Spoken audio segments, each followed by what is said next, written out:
Okay, so I think we are ready to go. So the first thing you want to do is to set up your project. So you're going to go to File, Set Project.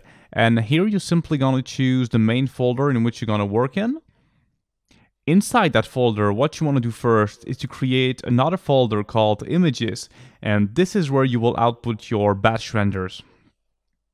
You also want to create a bunch of other folders for basically every type of files you're going to deal with during this project. So JPEGs, TIFFs, your Maya scenes, EXRs, your nuke scripts, your PSDs, and so on. So I will probably keep on adding more folders as I go on.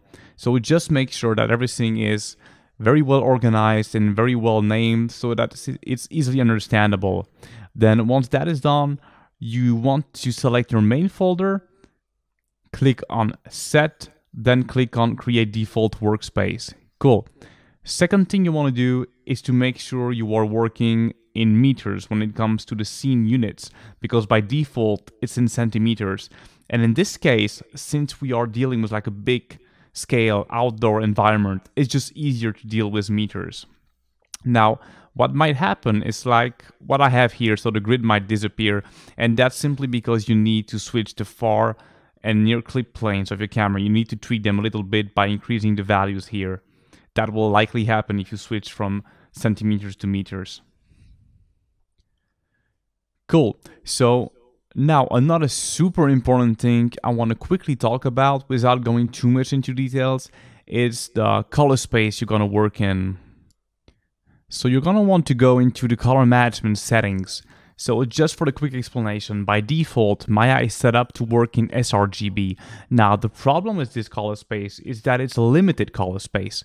And if you want to achieve really high quality renders and real photorealism, you have to work in a more wide color space. And in this case, we're gonna work in ACES 1.3. So we're gonna use an OSIO configuration.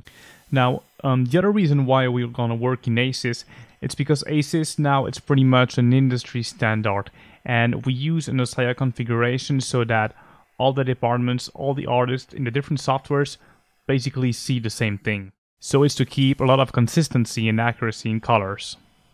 And what you can do is go download the ACES configuration. You can simply type in Google ACES OSIO and you will find it right away. So you click on this link.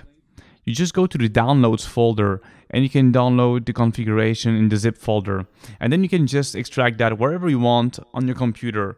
And in this slot, this is where you want now to plug in the OSIO configuration. You just download it. Just make sure you choose ACES 1.3. This is the color space we're going to work in. So make sure that is right. And make sure you tick the Use OSIO configuration box. Now, everything else should be properly set up now. You may just want to switch from default to OSIO rule. And that's about it for you. You can just click on Save now and everything should be good. I will go more into details about that later, but from now, we're pretty good for now. Then we can switch to the render settings. So let's enable Redshift and let's enable our global illumination engines by choosing Brute Force and Irradiance Point Cloud.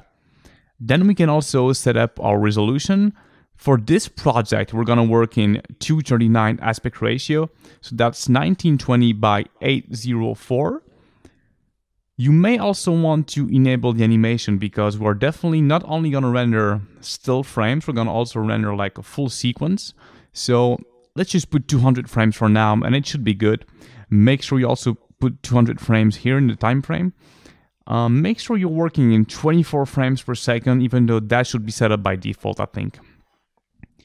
Next, what I like to do is to organize my scene objects into locators. So I usually create locators for lights, cameras, geometry. We can create a locator for Kitbash 3D for assets. We can create a locator for the scans. We can, because we're going to use probably scans coming from Megascan, and I will explain that later. We can also create a locator for Mesh. Mesh basically is the plugin inside of Maya that we use to scatter trees. And when it comes to the trees, we're going to use proxies. So that's why I also created a proxies locator. Okay, so at this point, we're pretty good. One last thing I want to do still is to obviously save the scene. You can name it however you want, it doesn't really matter. I'm probably just gonna name it Shot version 1 at this point, and I will probably save a lot of versions. Try to save as much as you can. It's better to save as much as possible than to be sorry, because we all know it's not always easy to deal with all those softwares. A lot of things can happen, so make sure you save enough.